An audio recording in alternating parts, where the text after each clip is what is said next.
Hello there, welcome to FootyWit Podcast, the EPL Game Week Review, Match Day 33. My name is Ehis Anthony, and I'm not here with the regular guys, Chimamaka and Okwe. I don't know, they're unavoidably absent, but I'm here with Dipo. Dipo is representing good on FootyWit Podcast on the EPL Game Week Review. Dipo, what's up? Hi, Ehis. Hi, everybody. Hope you all had a wonderful weekend.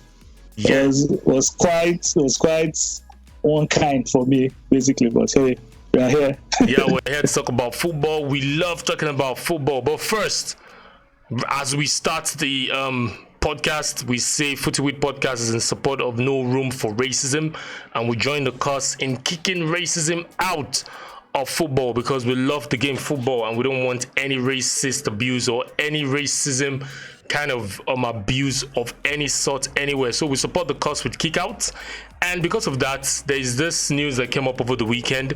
Well, this weekend has been so eventful, talking about football, starting from the ESL, Jose Mourinho getting sacked, and now it came but we're going to start with this the social media boycott from so many bodies are coming together: the Premier League, the EFL, the LMA, FSA, the FA itself. So many bodies are coming out to join the social media boycott for 4 days, starting April 30th, thereabouts, starting April 30th. April 30th, 3rd. Yeah, 3rd of May. So that's like 4 days, thereabouts. Is this a good cause? Will this get this fight against racism to the next level? Well, I think it's coming a tad bit late. It's a good cause. But it's been a good cause is not what is important. I think it's come a bit late, and I think better measures should be put in place, not just the boycott of social media. Essentially, it still doesn't stop cyber bullies from coming up to attack people. So essentially, I think the ID thing is the way to go. There should be a way these social media companies can ID whoever comes on the platform to create fake accounts or create whatever accounts and be able to monitor and track whatever they post online. Yeah. Because football has been hit so bad in that regard, and it has to stop for us to continue to enjoy the game, basically. Yeah, but I think it's good. Yeah. I think for this to thrive, are they not supposed to partner with these social media bodies? Like, this whole body coming together, I feel they should form a merger or form something up with the social media guys and say, okay, we want to run this course. Guys, come on board with us in fighting this racism cause, because it is getting to another level. Instead of them saying they're boycotting and not going to go on the social media platform. You have raised a very valid point, and I agree with you. I think doing it on their own will probably not yield the desired results, because if you are going, anybody can boycott social media. I heard sometimes back that I think the ladies or some people, some set of people, boycotted Twitter for a bit, but hey, at the end of the day, they are back on it. So there's a partnership, there's a synergy in that regard. I think it will help curb the menace, at least to a certain level. And when people see that they are being hacked up, they are being tracked down in that regard. Yeah. Everybody falls in line. So I think you raised a very valid point. I think partnership. Partnership. I think it will work. And moving on, the bodies, FIFA, UEFA, should really go into full gear as regards this, because we saw what happened with Kudela, the Slavia Prague guy, with what's his name, Kamara of Rangers. Kamara, 10 game suspension rather. That's like a slap on the wrist, because for me, you abuse someone racially and the only punishment you get is just a 10-game ban. And we still have the issue of the referee, the game between this Turkish club and then in the Champions League as well. Earlier in the season, I don't know if it's earlier in the season or last season, where the referee sent this black guy. We still have that issue. Istanbul, yes. That issue still hasn't been sorted out. I heard they postponed the judgment till July or thereabouts this year. But in the case of those governing bodies, FIFA, UEFA, FAs, all FAs of all leagues around the world, should there be stiffer punishment, like 3-year ban or being banned for life? I think they should start with an example on a player. Yeah, well, I totally agree with you, but the only good thing I would say about the Kudela issue is, at least a decision was taken. He was banned eventually, 10 games. But again, we now look at it, he's just banned for 10 games. He's just going to miss 10 games. Yeah. No fine, nothing attached to it. Missing 10 games. So it's a slap on the wrist. Like Chris Iwelumo said, the former Scotland and Rangers striker, I think, says players like that should be banned for life, basically. And I quite agree with him. If you are going to do something in that regard to a fellow player, then what the hell? How are you a professional? Yeah, because it makes no sense. So it really stiffer punishment for me. Yeah, stiffer punishment for me. Go, basically, yeah, it should be the way to go. Banned, fined, and in fact, you shouldn't go near a football pitch anymore. Basically, if one or two players are made scapegoats, then we probably would see a change in the sports we love. Yes, definitely, because it's back in the days when, without social media, when these players come up and they say they were racially abused, people tend to say probably they were faking it. But now with social media, you could see people do screenshots. William the other day said he was racially abused. This other player as well, I've forgotten his name, came out to say he had been racially abused in the past. But Grit still said it yesterday. The Sheffield United guy still said yesterday that he was still racially abused. So it's all over. That's the only, I think. I'll give the social media a thumbs up for that. At least it's been brought to the fore. So now you know that it's happening really. Yeah. Nobody's lying. These guys are being racially abused. So I think work should be done in that regard. It's not it's a slap on the wrist. 10 games. Just miss 10 games. It's like just missing 10 trainings or something, and you're back on the field again when your games are over. But if you're meant to sit down years for not kicking the ball, you're match rusty and all. You're not even club ready, then it shows that you must have learned one or two things while you're in the corner. The Kudela guy still played for Slavia Prague over the week. Last week, I think he scored a goal. So the ban was not just for it's not just for club football. It's just for UEFA. Sure. Come on. So it's obviously it's rubbish. Totally rubbish. It's totally rubbish. Well, we hope they join forces with these guys and take this cost to the next level. We'd like to just see what those boycotts, the impact it will make. The 4 days social media boycotts, and for us here, we're in support. We will fight the cost with them. So moving on, beginning of the week, football was stunned. The footballing world was turned upside down. It was turned upside 2 ways. Jose Mourinho being sacked at the European Super League. and did you know that didn't even get the buzz everybody wanted, because the Super League the European Super League overshadowed it, and it was just, we mentioned it here last week because the news broke last week Sunday, same time in the evening like this, and we mentioned it, but we didn't really talk about it, but we can talk about it today. The failed European Super League, a forgotten tale, or is it still on the flanks? Because we had rumor saying this, what was his name, Perez, the Real Madrid guy, saying they're still going to come back with a bang. It's not done, but 6 clubs in the EPL, because most of us, we watch the EPL. Sorry to cut in there. You did say that with respect. 6 of the biggest clubs in the ESL, which come from the English Premier League, pulled out. Well, because if those 6 clubs were there, there's a possibility for it to be sustained. But those 6 clubs left, which means TV rights money is going out. A lot of sponsorships and money is coming from these big 6 in England. It's not going to help sustain. Well, once they're out, it's game over, basically. Well, I'm still wondering how Tottenham made that cut, though.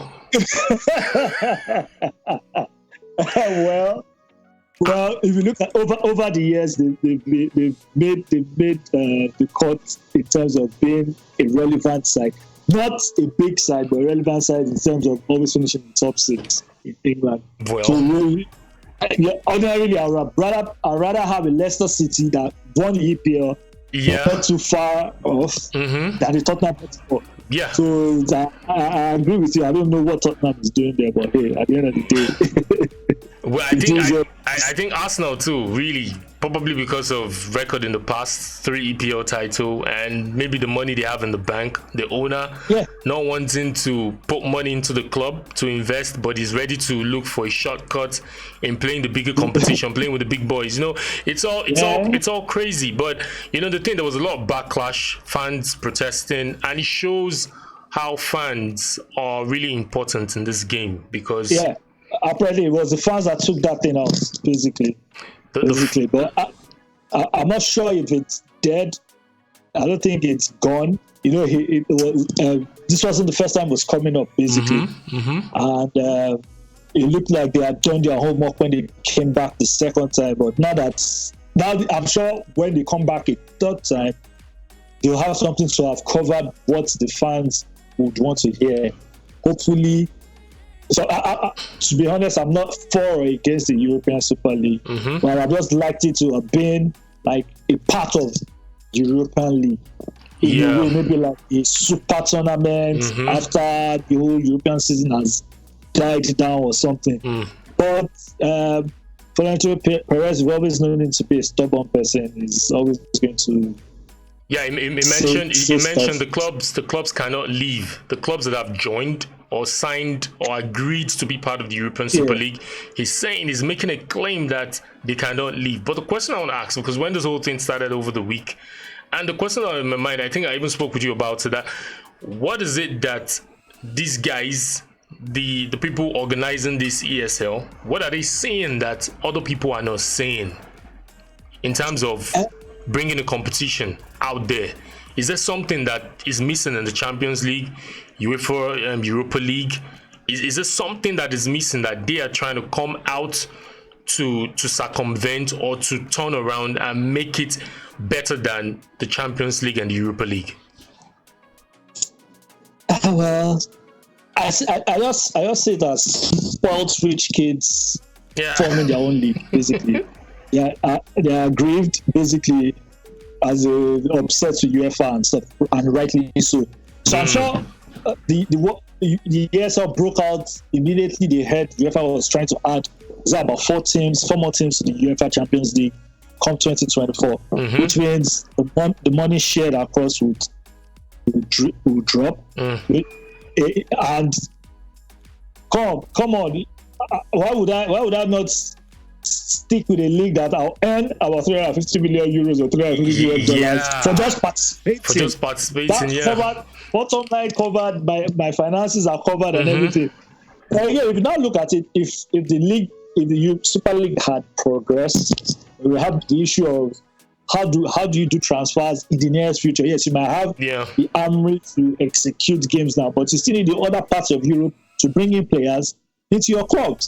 So I think that angle needs to be covered, and the guys didn't factor in. I think for me, and again, it's personal, but I think they just the Super League, they just wanted to strong arm UEFA.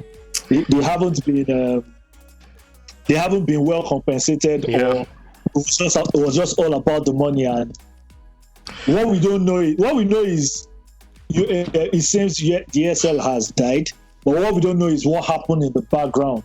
I think there must have been some sort of agreement behind the scenes where the guys decided to step down and all, but hey, the day, I'm sure he's going to come back. He's going to raise his head again.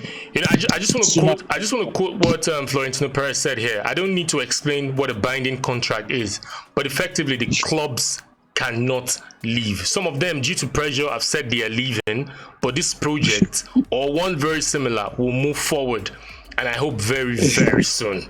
So it seems we've not heard the last of this European Super League. We haven't. Not at all. We haven't. Not at all. I agree. With Florentino Perez in charge, I don't think you heard the last of it. Not now, not ever. Wow. So Colin Okpa just joined us. Calling in someone from Lagos. Okpa, what's up? Okay. I think you're muted. Hi. Yeah, hi, hi, Dipo. How you doing? Hi, Opa. Been a while. Last time we saw was December. Yeah, it's been a minute. I hope you're good. Yeah, I'm good. So, Opa, we're just discussing the ESL. You know what happened throughout the week? Your take on ESL, because I know you were pissed. Opa chatted me. I'm like, damn, this shouldn't be happening. No way. Opa, what's up? Look, it was wow. What's the perfect word? It was a disaster. I mean, the fact that was bound to happen, I was like, what? No, too many emotions were running through my mind. I think first of all, I was just really scared and sad.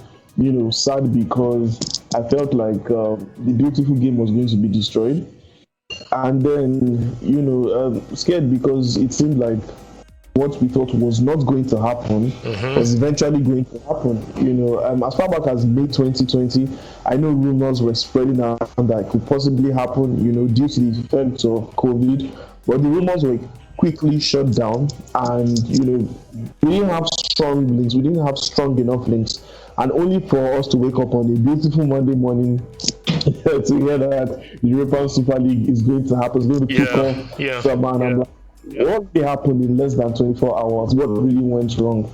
And then, all sorts of stories come up. And then, I did a little bit of research myself. And then I found out that, look, as far back as the 1999-2000 season, the idea was birthed in the mind of Florentino Perez. The fact is just that UEFA has not been doing enough to take care of all these clubs. The initial idea, the initial plan among the big clubs was that, we like the fact that, we are the big boys, but then we would love good competition on every scale. So, there was a plan by UEFA to make sure that all teams across the top leagues in the world, all teams will be brought up to par, they will be supported financially, and we have more competitive football. Like the way we see the Premier League competitive today, that's the way every other top league in Europe is meant to be competitive, but that was not the case.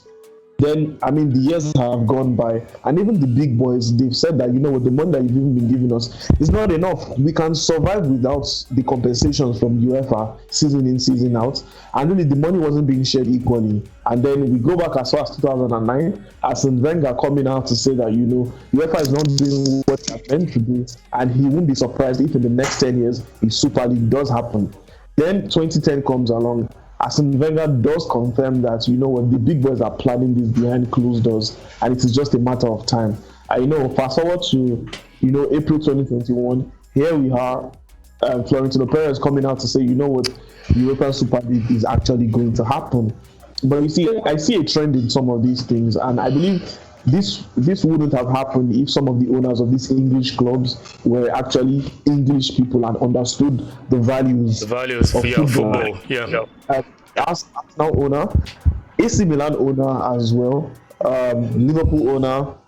Who else? Okay, the Chelsea owner is Russian, fine, but then some of these Americans were people who supported this project. The way the MLS is, the way the NBA is, the way the NFL is.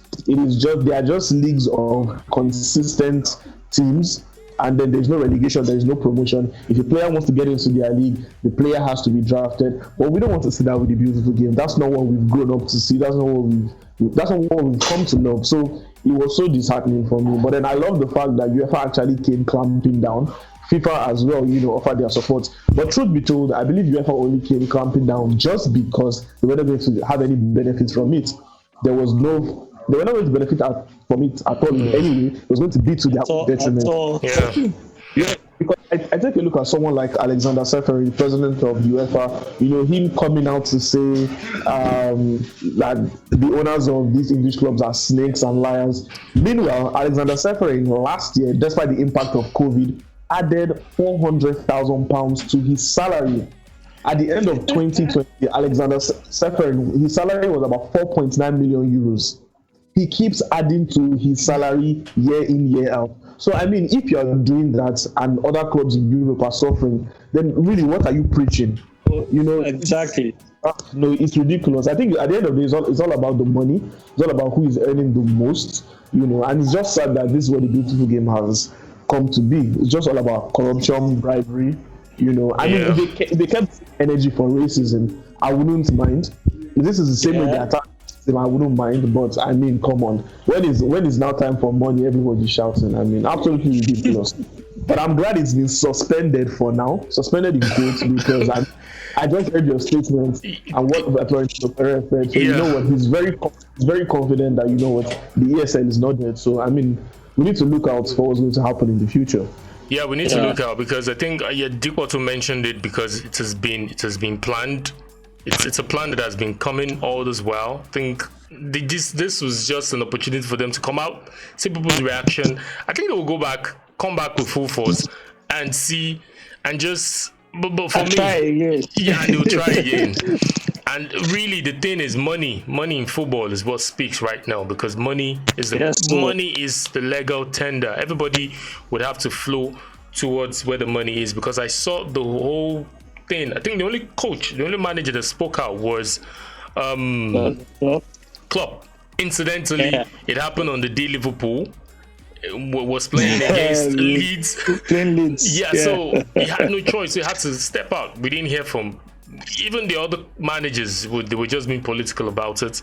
They weren't informed. They didn't know about it. But it's all good. It's all good. We'll just watch and see what happens. So moving on to some of the games that happened in the EPL. Well, congratulations to Manchester City. Fourth Carabao Cup, leaving Tottenham to being trophyless for the past 13 years. That's I'm not trying to throw any jibe at Tottenham though, but does that mean that Kane will leave at the end of the season? Yeah, so we had that discussion last week on the pod where Chimamaka and Okwe were of the opinion. I don't know, did you guys say Harry Kane should leave or Harry Kane should stay? I can't really remember, Okwe. What was the... I don't expect Okwe to say Harry Kane should stay, though. I should leave, though. Of course, no. Dipo is spot on. Obviously, he can leave. He can leave the English Premier League, as far as me I'm concerned. I don't mind. But, I mean, who's going to sign a 26-year-old injury-prone striker? £200 million? I don't know. It's going to be difficult. Is he injury-prone? Yes, but he's not been consistent over the years. But he has banged in. I saw his record. He has banged in over 20 goals in the past 5 seasons. Yes, true. Yeah, but the numbers are there. But then I think if he was 100% fit, look at Alan Shearer, for example. Mm-hmm. Alan Shearer was usually fit even till he retired. He wasn't off injured most of the time, and that is why his record still stands. Harry Kane would need to give us 20, 21, 22 goals for the next 5 years to catch up with Alan Shearer, and you know how it happens with these English boys. By the time they hit 30, it becomes a problem. And he's 28, by the way, not 26. Yeah, he's 28. So I don't see him doing 20 league goals or 25 league goals consistently for the next 5 years. That's what I think. But hey, it's not to take anything away from him. Apparently, he's the one that probably be supporting him to lead the line for England at the Euro 2020. But with Mourinho being sacked, we saw. I don't know. Is it Gareth Bale or which of the players that came out? The same that said, Tottenham should attack more. And we've had this discussion several times on the pod as well about the tactics, the formation. Tottenham, which is Mourinho deployed. You see them go a goal up and they tend to just relax and play back on the defense. But today, looking at the Carabao Cup, I think it was a Mourinho-esque formation that Mason used because they were on the back foot throughout of the game. They defended well, not until that goal came in. And everything looking at you're playing a Guardiola anyway, so you always look like that, even if you don't attempt to defend. You always look like you're defending because you always be behind the ball. You always hold on to the ball like, yeah, this is my ball, I'm taking it home and stuff. So I didn't expect. In fact, I was expecting an annihilation. I was expecting like 3-4-0. I was talking to a friend and I was like, but I said, on a good day, City's game to win. It now depends on how many goals City will score. But I was shocked that he ended 1-0. thinking, yeah, But 3-4 goals. They had chances they tried to hurt Man City. Lo Celso, Yeah. that guy's name. Lo Celso. Lo Celso, yeah. Lo Celso had a chance. There was a chance where Højbjerg had a run in, made a pass to Regulon, and before you know, there was a miscommunication. But I think they had chances. They had clear chances. At the time, Man City were tiring out. But I still don't understand the style Guardiola plays. You had 2 strikers on the bench, and come on. Well, he understands. But moving into the EPL. Yeah, you want to say something? If it works, he's a genius. If it doesn't, then it's crap. So it works today. Yeah, EPL game, Arsenal Everton. What a show by Ben Leno. Okwa, you're the Arsenal fan. I was going to let the first speak on that because I was embarrassed. Really, I was embarrassed on his behalf. And I didn't see that coming. What? No, I didn't see that coming up. I mean, at a point where Arsenal were now their ascendancy, they took control of the game. They brought on Gabriel Martinelli, who I felt should have been on earlier.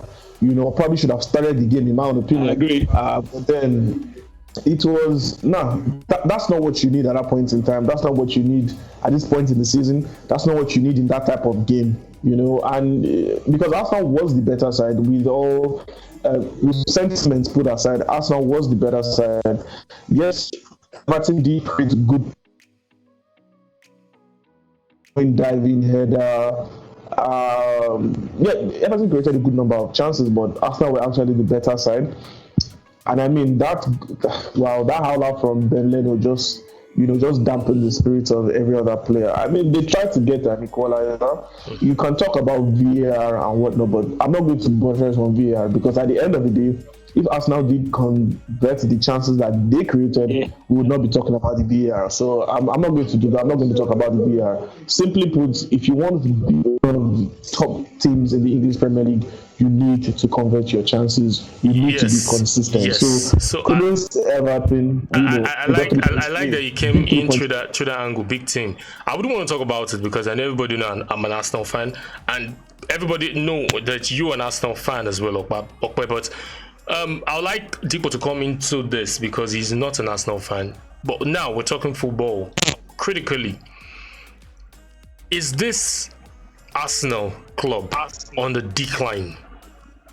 For me, Dipo, I just want you to critically, no banter, no shades thrown, but looking at football critically, is this Arsenal team on the decline? Okay, Arsenal is currently 11th on the table, I think. Aston Villa is winning? Aston Villa, they're currently 2-1 down. So they're 10th. They're 10 then? Oh, okay. So, well, I had a discussion with one of my friends, which Quadri, and it was like, is Arteta doing a good job? And the only thing I could lay my hands on was defensively, Arsenal has done better than Unai Emery and Arsene Wenger over the last 50 games. Both the previous managers did. I think Arsenal are on the decline. Basically, what I've known about Arsenal since 1997 that I saw a live football game that Arsenal played is they're always on the attack. Goals. Even if they don't win the league, they probably would outscore the league winners on a good day in that regard. So I think it's bad. It's bad right now. They can't even pick a Europa League slot as it is. Yes, it is right which now. Is the best they can do is win the Europa League and get into the Champions League. Which will be difficult. It will be difficult. Exactly. Because every other person wants to win a trophy. Yeah. And I think now, should they sack Arteta? I honestly don't know. I don't know if he's gotten enough support to still have the job, or he's gotten enough. He didn't get enough support, and yes, Arsenal should just continue with the higher and fire game. Essentially, he's not improved the side.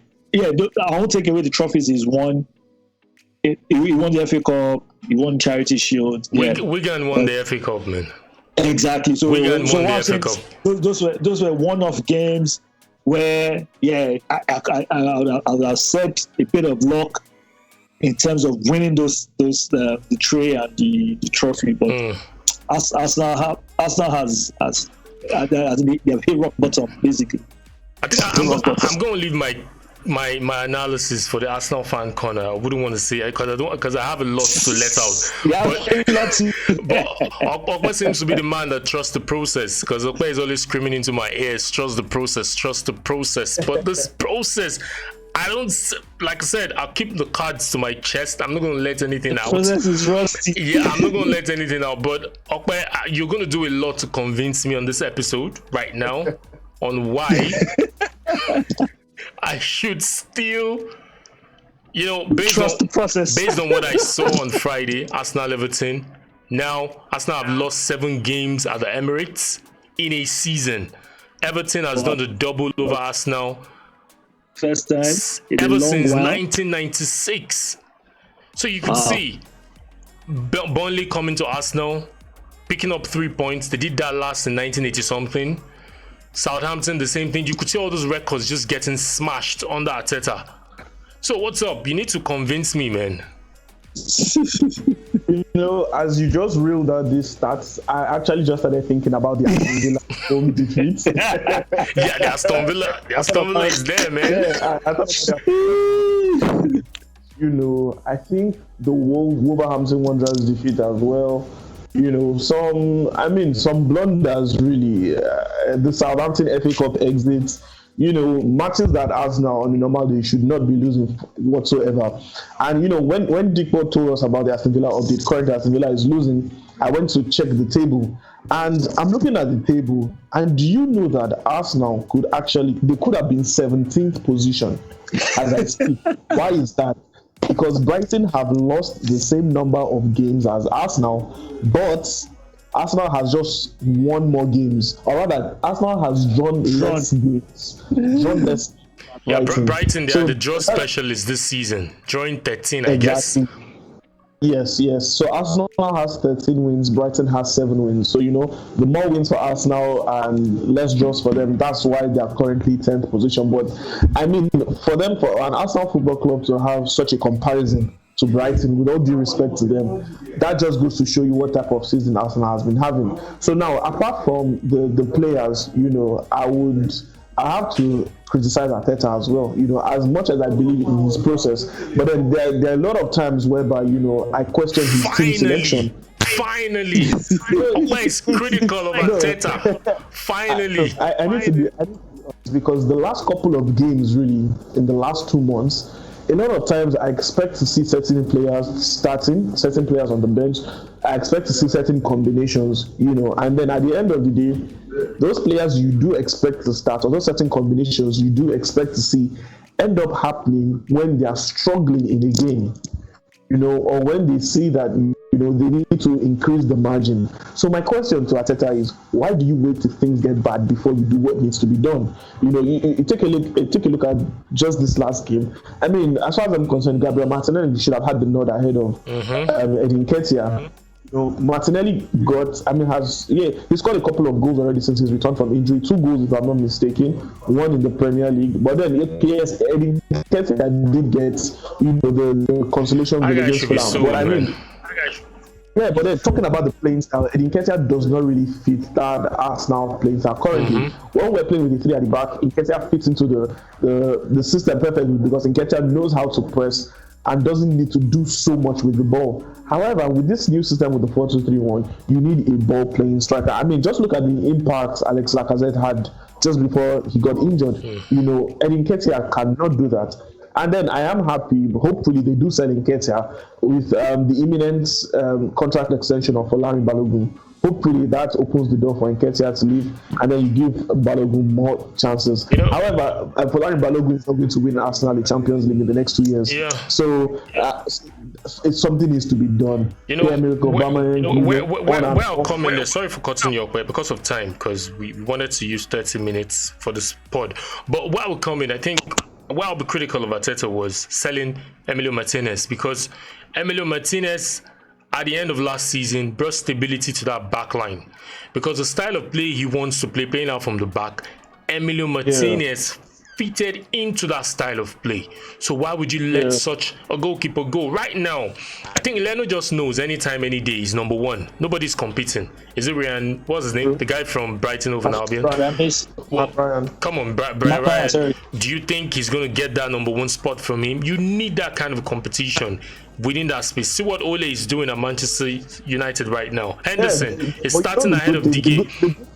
Arteta has come out to say that, you know what, they didn't do what they wanted to do in terms of the goalkeeping situation during the transfer window. You know, getting Ronaldson was not. They just come up with all these excuses. We're tired, man. No. The point I'm trying to make is that Mikel Arteta knows what to do to get Arsenal back to where they belong. However, this is the first time he's coaching a big team, so there's still some little mistakes he's making. Yeah, expected though. He's using this season as probably a test run, because you know what, he's got the backing from the board. You know, the board is ready to give some sort of lenience, or rather, they want to see some sort of progress. But then, I think only for this season that should be allowed. The big question is, will Kroenke splash the cash? We just hope. We heard the Spotify owner says he wants to buy Arsenal. Arsenal is now being up for sale in the market. I believe that Kroenke is going to do whatever it takes to win over the Arsenal fans again. Yeah, we had rumors that he's ready to sell for £2 billion. Hopefully, I hope that rumor is true. Because, I mean, the Americans are just spoiling the game of football. With all due respect to them, no. I haven't seen any American owner who isn't so profit oriented and someone who cares about the sport. It's all about the profit for them. It's all about the money. It's all about the money. W. Henry and Co. I mean, Liverpool Football Club of all clubs getting involved in European Super League. What? No, Liverpool is a stalwart team of the English Premier League. So, I mean, for Liverpool's one, as far as I'm concerned, when it comes to English football, is bigger than Arsenal. You know, so for a team like Liverpool of all clubs, you know, Manchester United. I mean, come on. I wouldn't blame Chelsea, Spurs, or Arsenal for joining. You know, Spurs has been trophyless, but they need the money.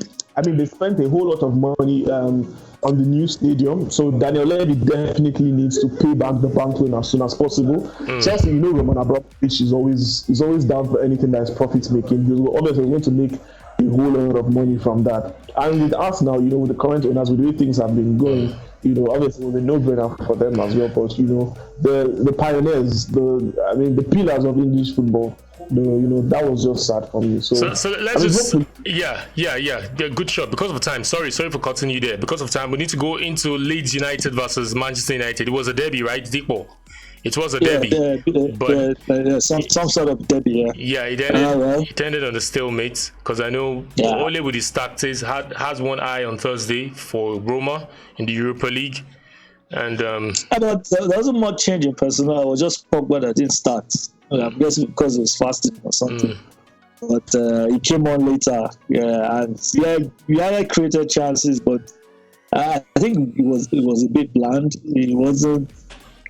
If you saw the game, you probably know it was going to end in a draw the way it started and the way it got into the second half. But at the end of the day, I think he should just do enough to. There's no way he's going to win the title, so he should just do enough to. I think the second spot is safe already.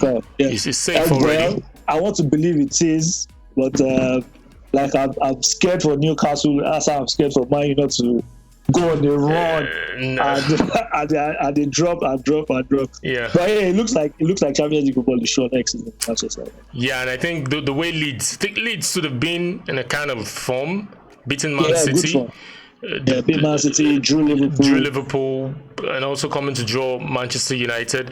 Well, I think the 1 point was good enough for both teams, and again they're just trying to play, ease it out. Because I watched the game actually, like second half, and nobody wants to pick up any injury. They were just playing, and I think Greenwood was the only one biting. Wanted to score, but it was one that was more gingered. Yeah, gingered. Yeah.